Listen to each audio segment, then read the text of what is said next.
Les habitudes que j'ai mis en place pour perdre du gras sainement, rapidement et surtout sans jamais le reprendre. Grâce à ces habitudes, j'ai perdu presque 10 kilos et aujourd'hui, j'ai un corps beaucoup plus tracé et musclé. La première habitude qui a tout changé pour moi, c'est d'arrêter de grignoter. Je sais que c'est super dur et ça a été super difficile pour moi aussi parce que j'étais accro au sucre, mais c'est vraiment celle qui a fait la différence. Et l'astuce qui m'a vraiment aidé à arrêter de grignoter, c'est préparer mes repas en avance. Parce que le piège, c'est que quand t'as faim et que rien n'est prêt, tu te jettes sur tout ce que tu trouves et c'est là que c'est la catastrophe. Donc si tu prépares tes repas en avance et que quand tu as faim, tu as juste à les réchauffer, ça change déjà tout. L'habitude numéro 2, c'est vraiment de manger suffisamment de protéines.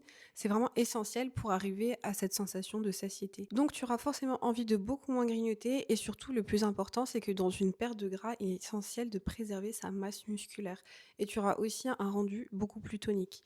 L'essentiel, c'est de te dire qu'à chaque repas, tu dois vraiment retrouver une source de protéines et si tu veux vraiment savoir exactement combien tu es censé en manger, j'ai fait une vidéo à ce sujet sur mon compte. La troisième habitude que j'ai mis en place, c'est vraiment la marche. Personnellement, je me fixe 8000 pas par jour non négociables. En général, je suis entre 8000 et 10 000 pas par jour et ça a vraiment fait toute la différence.